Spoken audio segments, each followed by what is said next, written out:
மகா சிவலிங்கேஸ்வரம் கோவிலில் வரக்கூடிய ஜூன் மாதம் 13ஆம் தேதி சனிக்கிழமை அன்று ஒரு மகா யாகம். அது என்ன யாகம்னா ருத்ர யாகம். ஏன்னா சிவன் கோவில் நம்மளது. ஸோ அதில் வந்து ஒரு பெரிய ருத்ர யாகம் அன்றைக்கி வந்து ஆர்கனைஸ் பண்ணியிருக்கோம். எல்லாருமே கலந்துக்கலாம். அந்த யாகத்தில் நான் வந்து கலந்துக்கணும்னு நினைக்கிறேன். தாராளமாக எல்லோரும் ஃபேமிலியோடு வந்து கலந்துக்கலாம். நம்ம தமிழில் கந்திருஷ்டின்னு சொல்லுவோம். நம்மளை ஒருத்தன் பார்த்துக்கிட்டே இருக்கான்லப்பா, நம்மளை ஏதோ ஒன்று நம்ம பண்ணுற அந்த செய்கையோ செயலையோ யாரோ ஒருத்தர் அதை வந்து ஒரு ஆச்சரியத்தோடையோ இல்லை ஒரு பெருமூச்சோட பார்த்துட்டாலே அந்த அந்த என்ன சொல்கிறது, அந்த ஈவிலை நம்மளை ஒட்டிக்கும். அது உண்மைதான். அப்படிலாம் இருக்கிறதுனால தான் நம்ம என்ன பண்ணுறோம், எதுக்கு பயப்படலனாலும் இந்த விஷயத்துக்கு கண்டிப்பாக பயப்படுவோம் எல்லாருமே. அப்படி ஒரு விஷயம் இருக்கா அப்படின்ட்டு.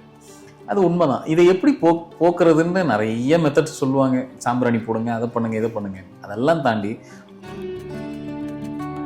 அதிகமாக யாகத்தில் கலந்துக்கிறவங்களுக்கு என்ன நடக்கும் அப்படின்னா, இந்த சுவாதிஷ்டானம்னு சொல்லக்கூடிய சக்கரம் நமக்கு வந்து ஆக்டிவேஷனில் இருக்கும், இல்லை ஆக்டிவேட் ஆகும். இது என்னைக்கு ஆக்டிவேட் ஆகுதோ அப்போ தான் நமக்கு எங்கேயுமே தடைபடாத ஒரு இன்கம் வந்துக்கிட்டே இருக்கும், பணம் உள்ள வீட்டுக்குள்ளே வந்துக்கிட்டே இருக்கும். ஸோ அந்த யாகத்துலேயோ அந்த யாகத்தோட அந்த புகை இருக்கு இல்லையா, அது நம்ம மேலே படணும், அதை சுவாசிக்கணும். அதுக்கே ஒரு புண்ணியம் வேணும் நமக்கு. வார்த்தைக்கு பின்னாடி நிறைய வழிகள் இருக்கும் சார். குழந்தை பிறக்கிறதா இருக்கட்டும், திருமண தடையில இருந்து, தொழில் தடையில இருந்து, ஒருத்தங்க பணம் வாங்கிட்டு ஏமாத்துறதா இருக்கட்டும், சொத்து பிரச்சனை, ஏகப்பட்ட பிரச்சனைகள் இருக்கும். எல்லாத்துக்குமே இந்த ஒரு யாகம் ஒரு தீர்வாக இருக்கும் சார். போதுமானது. ஏன்னா ருத்ர யாகங்கிறது ரொம்ப பவர்ஃபுல். அது வந்து அப்படி கலந்துக்கிறது வந்து ரொம்ப ரொம்ப ரொம்ப சிறப்பு.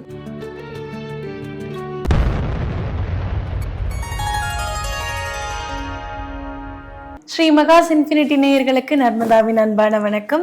நம்மளுடைய சேனலில் தொடர்ந்து பல்வேறு விதமான நியூமராலஜி சம்பந்தமாகவும் ஆன்மீகம் சம்பந்தமான பதிவுகள் பார்த்துட்டு இருக்கோம். அந்த வகையில் இன்னைக்கு நம்ம பார்க்க போகிற இந்த ஒரு பதிவில் ஆன்மீகம் சம்பந்தமான பல்வேறு தகவல்களை நமக்கு தர்றதுக்காக நம்ம கூட இன்னைக்கு பிரசன்ன ஜோதிடர் ஆஸ்ட்ரோ நியூமராலஜிஸ்ட் டாக்டர் மகாஸ் ராஜா அவர்கள் இணைஞ்சிருக்கிறாங்க. வணக்கம் சார். வணக்கம்மா. தெய்வத்தினுடைய அனுகிரகம் இருந்தால் தான் நம்மளுடைய வாழ்க்கையில் செய்யக்கூடிய ஒவ்வொரு செயல்களுமே வந்து நடக்கும், அது வெற்றியாகவும் நடக்கும். இது ரெண்டுமே வந்து கடவுளுடைய அனுகிரகம் இருக்கணும் சார். அந்த அனுகிரகம் வந்து உங்களுக்கும் உங்களுடைய குடும்பத்துக்கும் உங்களை சார்ந்தவர்களுக்கும் நிறைய நிறைஞ்சிருக்கிறத நான் கண்ணால பாக்குறேன் சார். ஏன்னா நம்மளுடைய குச்சிக்குளத்தூர்ல இருக்கக்கூடிய நம்மளுடைய சிவன் கோவில் ஸ்ரீ மகா சிவலிங்கேஸ்வரம் கோவில்ல வந்துட்டு அவ்வளோ ஒரு பாசிட்டிவ் எனர்ஜியை நம்மளால ஃபீல் பண்ண முடியுது. 27 நட்சத்திரங்களுக்கான மரங்கள் சுத்திலும் நடப்பட்டிருக்கு. அந்த இடத்துக்கு போயிட்டு வந்தாலே நம்ம என்ன விஷயம் நம்ம தேடி போய் கேட்கலாம் தேவையில்லை சார். நம்ம என்ன போய் நினைக்கிறோமோ, நம்ம எப்படி நமக்கு என்ன தேவை அப்படின்றது அந்த கடவுளுக்கு தெரியுது. நீ கேட்கலாம் வேண்டாம், போய் நின்றுட்டு வந்தாலே போதும்.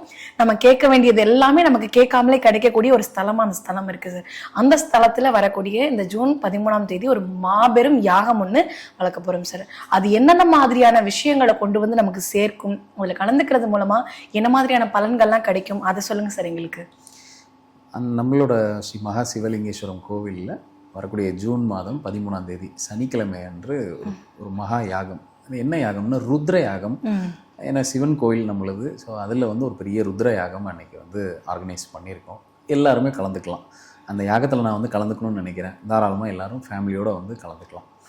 அதாவது இது எதுக்கு இந்த யாகம் அப்படின்னா, பொதுவாகவே நீங்கள் ருத்ரம், சிவனுக்கு உண்டான அந்த ருத்ர மந்திரத்தை நீங்கள் டெய்லி கேட்டிங்கனாலே என்ன நடக்கும் அப்படின்னா, நமக்கு டெய்லி எப்பயுமே உள்ளே இருக்க செல்ஸ், நம்ம உடம்புக்குள்ளே இருக்கக்கூடிய அந்த செல் அணுக்கள் வந்து ரொம்ப சோர்வடைஞ்சு தான் இருக்கும். காரணம் நம்மளோட எண்ணங்கள். நம்ம நிறைய போட்டு டம்ப் பண்ணி உள்ளே வச்சுருப்போம்.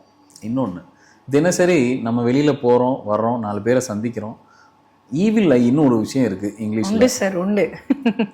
நம்ம தமிழில் கந்திருஷ்டின்னு சொல்லுவோம். நம்மளை ஒருத்தன் பார்த்துக்கிட்டே இருக்கான்லப்பா, நம்மளை ஏதோ ஒன்று நம்ம பண்ணுற அந்த செய்கையோ செயலையோ யாரோ ஒருத்தர் அதை வந்து ஒரு ஆச்சரியத்தோடையோ இல்லை ஒரு பெருமூச்சோட பார்த்துட்டாலே அந்த அந்த என்ன சொல்கிறது, அந்த ஈவிலை நம்மளை ஒட்டிக்கும். அது உண்மைதான். அப்படிலாம் இருக்கிறதுனால தான் நம்ம என்ன பண்ணுறோம், எதுக்கு பயப்படலனாலும் இந்த விஷயத்துக்கு கண்டிப்பாக பயப்படுவோம் எல்லாருமே. அப்படி ஒரு விஷயம் இருக்கா அப்படின்ட்டு.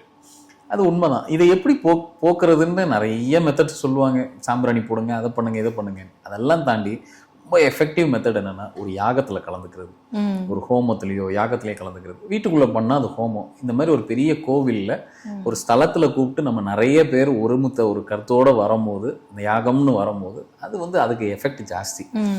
அப்படி ஒரு பிரார்த்தனைக்கு வரும்போது அதோட பலன் கூட. ஸோ இங்கே என்ன பண்ண போகிறோம் அப்படின்னா, இந்த ருத்ர யாகத்தில் கலந்துக்கிட்டா என்ன நடக்கும்னா, முதல்ல உள்ளே இருக்க செல்ஸ் நமக்கு எல்லாமே க்ளீன் ஆகும்.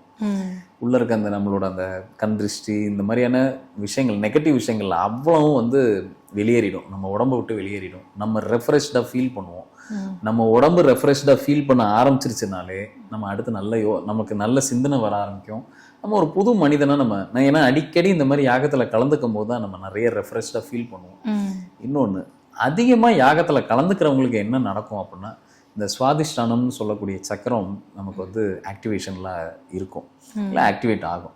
இது என்னைக்கு ஆக்டிவேட் ஆகுதோ அப்போதான் நமக்கு எங்கேயுமே தடைபடாத ஒரு இன்கம் வந்துக்கிட்டே இருக்கும், ஒரு பணம் உள்ள வீட்டுக்குள்ளே வந்துக்கிட்டே இருக்கும். ஸோ அந்த யாகத்துலேயோ அந்த யாகத்தோட அந்த புகை இருக்கு இல்லையா, அது நம்ம மேலே படணும், அதை சுவாசிக்கணும். அதுக்கே ஒரு புண்ணியம் வேணும் நமக்கு. கண்டிப்பா சார். அதுக்கான வாய்ப்பு இருக்கிறவங்க நிச்சயமா அந்த யாகத்தில் வந்து கலந்துக்கலாம். எனக்கு நிறைய தடை இருக்கு சார், எதை தொட்டாலும் எனக்கு எந்த விஷயமும் மூவ் ஆக மாட்டேங்குது.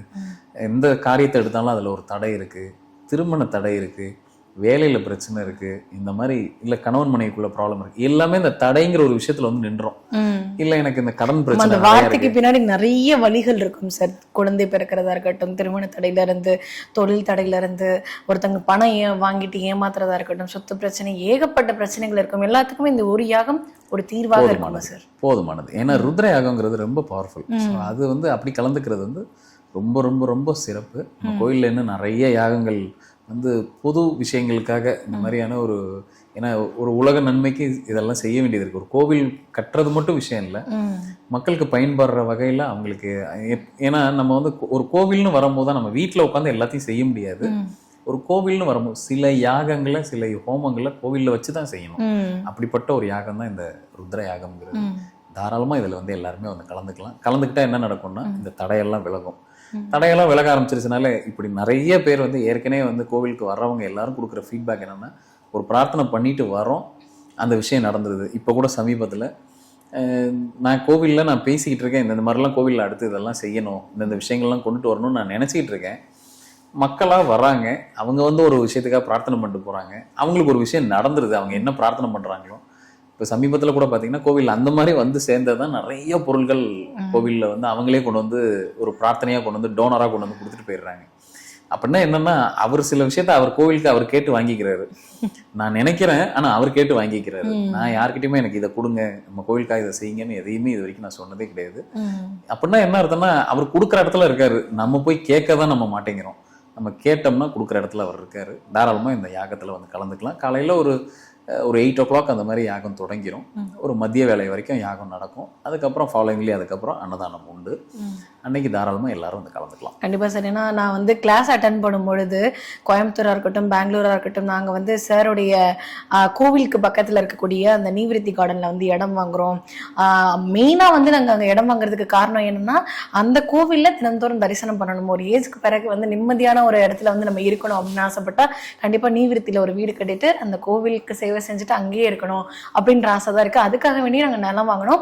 அதில் எங்களுக்கு பெரிய புண்ணியம் என்னென்னா, அந்த நிலத்தில் நாங்க வாங்கக்கூடிய அந்த அமௌண்ட் வந்து அந்த கோவிலுக்கு சேவைக்கான விஷயங்களுக்காக போய் சேருதுன்றப்போ எங்களுக்கு 2 புண்ணியமா வந்து சேருது அப்படின்ற மாதிரி ரொம்ப பெருமிதமா சொன்னாங்க சார். ஸோ இந்த மாதிரியான ஒரு தாட் ப்ராசஸ் உங்களுக்கு எங்கிருந்து வந்தது சார்? எனக்கு வந்ததுன்னு சொல்றதை விட எனக்கு இந்த ஸ்பிரிச்சுவல் எனர்ஜியும் தெய்வமும் நம்ம நல்ல எண்ணத்தோட நம்ம ரொம்ப இருந்துட்டோம்னா போதும். நம்ம பிளெயினா இருந்துட்டா போதும், நம்ம யாரையும் டிஸ்டர்ப் பண்ணாமல் நம்ம இருந்துட்டாலே போதும். இந்த ஸ்பிரிச்சுவல் எனர்ஜி நமக்கு இன்ஸ்ட்ரக்ஷன் கொடுக்கும், அடுத்து இதெல்லாம் பண்ணு, இப்படிலாம் செய்யணும். நம்ம அப்படி வர்றவங்களுக்கு இது அவங்களுக்கு ஒரு புண்ணியம், அவ்வளவுதான். நம்ம அந்த இடத்துல ஒரு மீடியமா இருக்கமே தவிர நமக்கு இதுல ஒன்றும் இல்லை. அதில் அந்த வர்ற பணத்தை அந்த கோயிலோட டெவலப்மெண்ட்டுக்கு தான். ஸோ இது வந்து அதாவது நம்மளை பார்த்துக்கிறதுக்கு தேவையான அளவுக்கு எல்லாத்தையும் கொடுத்துட்டாரு. இப்போ அவரை பார்த்துக்கிறதுக்கு உண்டான வேலையில தான் நம்மளை வச்சு அந்த வேலையை வாங்கிக்கிறாரு. நம்ம அதில் வந்து ஒரு மீடியம், நம்ம அதில் எஃபர்ட்ஸ் போடுறோம். அவர் என்ன இன்ஸ்ட்ரக்ஷன் கொடுக்குறாரோ அதை தான் நான் அந்த இடத்துல வந்து இம்ப்ளிமெண்ட் பண்ணிட்டு இருக்கோம். அதே மாதிரி அன்னைக்கு 13ஆம் தேதி, ஜூன் 13ஆம் தேதி நம்ம யாகம் நடக்கிற அந்த நாளில் நம்ம கோயிலில் ஒரு பெரிய ஒரு கோசாலை, முன்னாடி யாகசாலை இருக்க போது பின்னாடி வந்து ஒரு பெரிய கோசாலைக்கான அடிக்கல் பண்ணுறது வந்து ஏற்கனவே இருக்குது. அந்த கோசாலை இன்னும் கொஞ்சம் டெவலப் பண்ணி பெருசாக பண்ணலாம் அப்படின்றது. ஸோ அன்னைக்கு அந்த பணியெல்லாம் ஆரம்பிக்கிறதா இருக்கும். ஸோ இந்த மாதிரி ஏதாவது ஒரு வேலை பண்ணிகிட்டே இருக்கும். அதில் நிறைய பேர் வந்து இந்த பசுமாடு வந்து வந்து தானம் கொடுக்குறதுக்கு அன்னைக்கு நிறைய பேர் தயாராக இருக்காங்க. ஸோ அதுக்கான வேலைகளும் போய்கிட்டு இருக்கு. ஸோ ஒரு கோவில்னா இப்படி தான் இருக்கணும், இப்படி அதை சுற்றி இத்தனை விஷயங்கள் கொண்டுட்டு வரணும் அப்படிங்கிறத ஒரு விஷனரியாக கொண்டு போயிட்டு இருக்கோம். 1 by 1 நடக்கும். கண்டிப்பாக பார்த்துட்டு இருக்கக்கூடிய நேயர்களுக்கு அது ரொம்ப பயனுள்ளதாக இருக்கும் நம்புகிறோம். ரொம்ப நன்றி சார்.